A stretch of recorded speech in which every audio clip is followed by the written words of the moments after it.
Welcome back to my channel. நான் உங்கள் Zakir Hussain, career guidance guru. இன்னைக்கு போகி பண்டிகை. போகி பண்டிகையில் மெயின் என்னன்னா பழையன கழிதலும். நீங்கள் எல்லாருமே அந்த தமிழுக்கு இது தெரியும். பழையன கழிதலும் தான் போகி பண்டிகையோட மெயின் இது.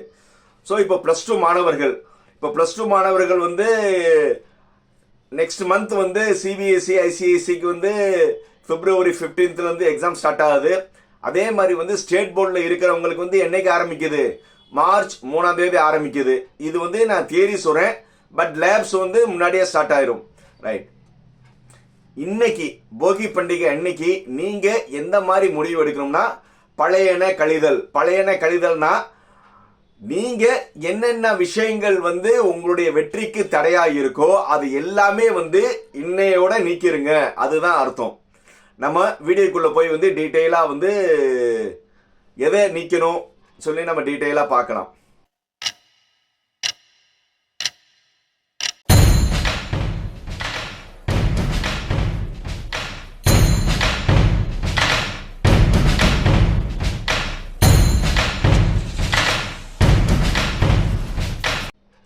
போகி பண்டிகையில் மெயினாக பழையன கழிதல் சொல்லுவாங்க.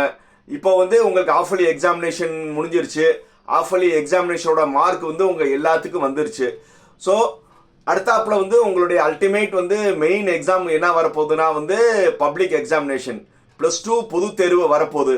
இந்த பொது தேர்வு தான் உங்களுடைய ஹோல் லைஃப் கேரியரை டிசைட் பண்ண போகுது. நீங்கள் +2ல நீங்கள் என்ன மார்க் எடுக்க போறீங்க, அதே மாதிரி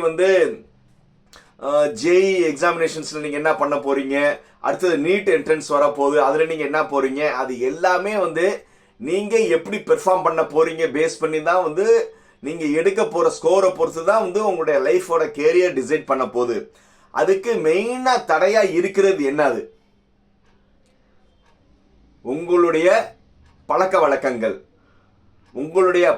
வழக்கங்களை மட்டும் நீங்கள் அதை குறைச்சிட்டிங்கன்னா ஆட்டோமேட்டிக்காக நீங்கள் ஹை ஸ்கோர் எடுக்கிறக்கான வாய்ப்புகள் அதிகமாக இருக்குது. இப்போது அதிகமான உங்கள்கிட்ட இருக்கிற பழக்கங்கள் என்னன்னா, நீங்கள் எல்லாருமே நினைக்கலாம் நான் நல்லா மார்க் எடுக்கணும்னு எல்லாத்துக்கும் எண்ணம் இருக்கும். எண்ணம் தான் ரொம்ப முக்கியம்.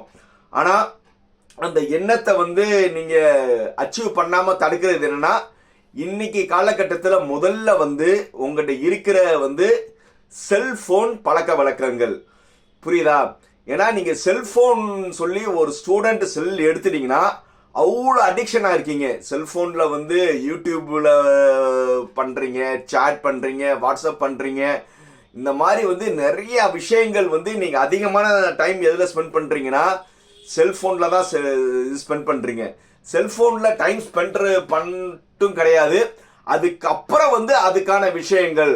இப்போ செல்ஃபோனில் உங்கள் ஃப்ரெண்ட்ஸ் கூட சேட் பண்ணுறீங்க, ஒரு சின்ன டிஸ்கஷன் பண்ணுறீங்க, உங்கள் ஃப்ரெண்ட்ஸ்குள்ளே ஒரு சின்ன சண்டைகள் இருக்குது. இந்த சண்டைகள் அது ப்ரோராங் பண்ணி நீங்கள் பேசுகிறதுக்கே அந்த ஃபுல் டேயே நீங்கள் வேஸ்ட் பண்ணிடுறீங்க.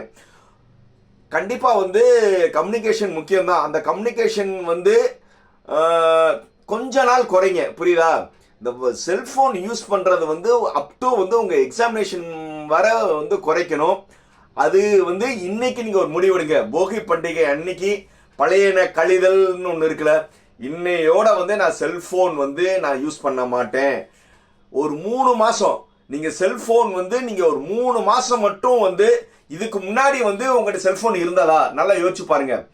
+2 படிக்கிற ஸ்டூடெண்ட்ஸ் ஒரு 2-3 வருஷத்துக்கு முன்னாடி, அதாவது கொரோனாக்கு முன்னாடி வரை நீங்கள் யாருமே செல்ஃபோன் யூஸ் பண்ணலை. ஆனால் இப்போ ஒரு நிமிஷம் செல்ஃபோன் இல்லைன்னா உங்களால் வாழ முடியாத ஒரு இது இருக்கு. உங்களுக்கு ஒரு அடிக்ஷன். செல்ஃபோன் உங்கள்கிட்ட இல்லைன்னா என்னது படிக்க முடியல. நான் நிறைய ஸ்டூடெண்ட்ஸ் பேரண்ட்ஸ் கிட்ட கவுன்சிலிங் கொடுக்கும்போது அவங்க என்ன சொல்றாங்கன்னா, சார் பையன் பொண்ணு செல்ஃபோன் இல்லைன்னா அவங்களுக்கு ஏதோ பைத்தியம் பிடிக்கிற மாதிரி இருக்கு. இல்லை நான் படின்னு சொன்னாலும் அம்மா என் பக்கத்தில் என் செல்ஃபோன் வைங்க, நான் செல்ஃபோன் இருந்தால் தான் என்னால் படிக்க முடியும்னு சொல்லி அவங்கள்ட்ட என்னது ஒரு பெரிய அடிக்ஷன்ஸ் இருக்கு. இது ஒரு தவறான விஷயம். ஏன்னா செல்போன் பக்கத்தில் வச்சுட்டு நீங்க படிக்கணும்னு நினைச்சீங்கன்னா உங்களுடைய எண்ணங்கள் என்ன இருக்கும்? இப்படியே நீங்க புக்கை பார்க்கும்போது அப்படியே உங்க கண்ணு என்ன இருக்கும்? செல்போன்ல ஏதாவது பிளிக்கரிங் வருதா, ஏதாவது மெசேஜ் வருதா, அந்த மாதிரி உங்களுடைய திங்கிங் ஃபுல்லா செல்போன்ல இருக்கும்.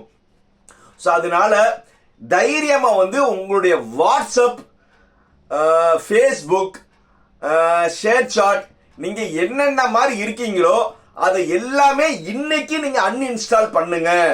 இன்னைக்கு நீங்க அன்இன்ஸ்டால் பண்ணுங்க. போகி பண்டிகைன்னா என்னது? பழையன கழிதல்ல. இன்னைக்கு வந்து செல்போன்ல இருக்கிற உங்களுடைய ஆப்ஸ், வாட்ஸ்அப்பு, ஷேர் சாட்டு, ஃபேஸ்புக்கு, டெலிகிராமு, வேற என்னென்ன இருக்கோ அது எல்லாமே வந்து இன்னைக்கு அன்இன்ஸ்டால் பண்ணுங்க. அன்இன்ஸ்டால் பண்ணிட்டு கண்டிப்பா கஷ்டம் இருக்கும். ஒரு 2-3 நாள் வந்து உங்களுக்கு அந்த கஷ்டங்கள் இருக்கும். அந்த கஷ்டங்கள் மீறி இருந்தாதான் வந்து நீங்க வந்து ஸ்கோர் பண்ண முடியும். நல்லா தெரிஞ்சுக்கோங்க. நீங்க வந்து இந்த செல்போன்னால வந்து நீங்க உங்களுடைய மார்க் வந்து குறையுது. இது வந்து நம்ம எல்லா கேரியர் கைடன்ஸ் மோட்டிவேஷன் போகும்போது எல்லா பேரண்ட்ஸ் அண்ட் டீச்சர்ஸ் சொல்ற மெயின் விஷயம் இதுதான். நீங்க வந்து இப்போ வந்து செல்போனை வந்து அவாய்ட் பண்ணுங்க. அவாய்ட் பண்ண பிறகு நீங்க அடுத்த எக்ஸாமினேஷன்ஸுக்கும் உங்களுடைய ப்ரிப்பரேஷன் ஒரு தனியாவே தெரியும். ஒரு 2-3 நாள் கஷ்டம் இருக்கும், இல்லைன்னு சொல்லல. இந்த 2-3 நாள் வந்து இந்த கஷ்டத்தை நீங்க பண்ணிட்டீங்கன்னா அடுத்தாப்புல ஃபுல்லாவே வந்து நீங்க உங்க எக்ஸாம் வர வந்து உங்களுக்கு அந்த சிந்தனையே வராது. ஃபர்ஸ்ட் என்னது? அன்இன்ஸ்டால் செல்போன் ஆப்ஸ் அண்ட் சுவிட்ச் ஆஃப் யுவர் மொபைல். இது பண்ணுங்க. ரெண்டாவது, இத்தனை நாள் வந்து உங்களுடைய ஃப்ரெண்ட்ஸ் கிட்ட வந்து நீங்க வந்து என்னது ஒரு சாட் பண்ணுவீங்கல்ல, அதாவது சாட்னா என்னது? உட்காந்து பேசுறது, வேற விஷயங்களா. இது வந்து நான் செல்போன்லயே நீங்க ஒரு கம்யூனிகேஷன் வைப்பீங்க. அடுத்தாப்போ வந்து உங்க ஃப்ரெண்ட்ஸ் கிட்ட வந்து ஸ்கூல் விட்டு வந்த பிறகு ஒரு பேச போறது, ஒரு சனி ஞாயிறு அவுட்டிங் போறது, இந்த விஷயங்களும் வந்து எக்ஸாம் வர வந்து நீங்க என்னது கட் பண்ணுங்க. பெர்மனன்ட் கட் கிடையாது, அப் டு எக்ஸாமினேஷன். நல்லா தெரிஞ்சுக்கோங்க. ஏன்னா உங்களுடைய பெட்டர்மெண்ட்டுக்காக தான் இது பண்ண போறீங்க. அவுட்டிங் போறது எல்லாமே என்ன செய்யுங்க? கட் பண்ணுங்க. அதுக்கப்புறம் என்னென்ன உங்களுடைய என்டர்டைன்மெண்ட் நீங்க சொல்லி நீங்க நினைக்கிறீங்களோ, ஆப்வியஸ்லி வந்து நீங்க என்னது என்டர்டைன்மெண்ட்னா வந்து ஒரு சினிமா போவீங்க, ஒரு பீச் போவீங்க, வேற ஏதாவது போவீங்க. இந்த விஷயங்களும் எக்ஸாம் வர கொஞ்சம் குறைங்க. என்னது இன்னைக்கு போகி பண்டிகை மெயின் என்னது? ஏன்னா நம்மளுக்கு எல்லாமே ஒரு காரணம் வேணும். நம்ம இந்த நாள்ல இருந்து நான் இன்னையிலிருந்து இதா செய்வேன், நாளையில இருந்து இது செய்வேன்னு நம்மளுக்கு ஒரு நாள் வேணும்ல. அந்த நாள் இந்த போகி பண்டிகையை யூஸ் பண்ணுங்க. இந்த போகி அன்னைக்கு உங்களுடைய எல்லாமே வந்து அன்இன்ஸ்டால். நீ இனிமே வந்து நான் ஃப்ரெண்ட்ஸ் கிட்ட வந்து அவுட்டிங் போக மாட்டேன், இந்த மாதிரி ஒரு முடிவு எடுங்க. ஃபர்ஸ்ட் முடிவு தான். உங்ககிட்ட வந்து முடியாது ஒண்ணுமே கிடையாது. இது என்னால வந்து இது இல்லாம இருக்க முடியாதா? கண்டிப்பா 2-3 நாள் கஷ்டம் இருக்கும். அந்த 2-3 நாள் கஷ்டங்களுக்கு வந்து நீங்க என்ன ஆகணும்? ஒரு அடாப்ட் ஆகணும். இந்த அடாப்ட் வந்து இந்த பொங்கல் ஹாலிடேஸ் தான் வந்து உங்களுக்கு ஒரு சரியான அடாப்ட்கான இந்த பீரியட் பண்ணிட்டு அதுக்கப்புறம் வந்து உங்களுடைய மெயின் சிந்தனை என்ன இருக்கணும்? படிப்புல தான் இருக்கணும். இன்னொன்னு எதை நீக்கணும்னா ரொம்ப நேரம் தூங்குறது. கண்டிப்பா வந்து ஒரு மனிதனுக்கு வந்து குறைஞ்சது 6 மணி நேரம் தூக்கம் போதும். புரியுதா? 6 மணி நேரம் தூக்கம் வந்து போதும்.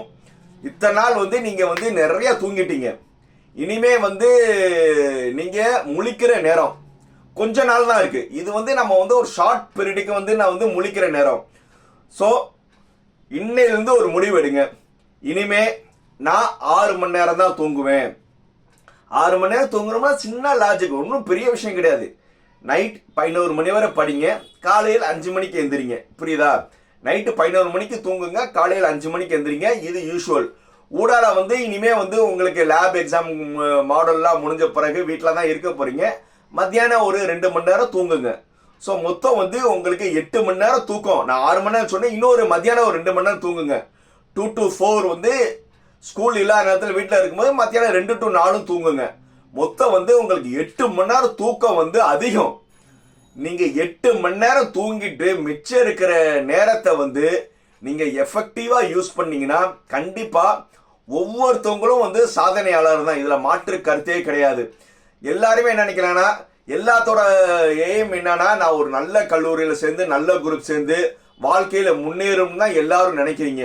அதுக்கான ஒரே தீர்வு வந்து உங்களுடைய ஹேபிட்ஸை மாற்றணும். அதுக்கு இன்னைக்கு ஒரு முடிவு எடுத்து உங்க ஹேபிட்டை மாத்துறதுக்கு முயற்சி பண்ணுங்கல்ல. ஹேபிட்டை மாற்றுங்க. முயற்சி பண்ணுங்கன்னா மேபி அப்படியெல்லாம் கிடையாது, மஸ்ட். இன்னையோட வந்து நான் முடிக்கிறேன்னு ஒரு முடிவு எடுங்க. கண்டிப்பாக வந்து உங்களுடைய லைஃப் கேரியர் கண்டிப்பாக வந்து நல்லா இருக்கும். புரியுதா? நீங்கள் ஸ்பெண்ட் பண்ண போகிற ஒரு 3 மாதம் ஸ்டடீஸ் ரொம்ப எஃபெக்டிவாக பண்ணுறதுல வந்து கண்டிப்பாக வந்து உங்களுடைய லைஃப் கேரியர் மாறும். இனிமேல் நீங்கள் எப்படி ஷெட்யூல் பண்ணணும், எப்படி எப்படி படிக்கணும், அது எல்லாமே வந்து அடுத்தடுத்த வீடியோவில் வந்து உங்களுக்கு நான் நிறையா சொல்கிறேன். இன்னைக்கு எல்லாருமே ஒரு முடிவு எடுக்கலாமா? எடுங்க எல்லாரும் முடிவு. இன்னையிலிருந்து செல்போன் உபயோகிக்க மாட்டேன், தேவையில்லாத சாட் பண்ண மாட்டேன், என்னுடைய தேவையில்லாத பொழுதுபோக்கை குறைப்பேன் சொல்லி ஒரு முடிவு எடுங்க. மெயினாக தூங்கும் நேரத்தை நான் குறைப்பேன். இது எல்லாம் வந்து இன்னைக்கு ஒரு முடிவு எடுங்க. நாளைக்கு இன்னும் வந்து நீங்கள் எப்படி இருக்கணும்னு நம்ம அடுத்த வீடியோவில் பார்க்கலாம். பாய்.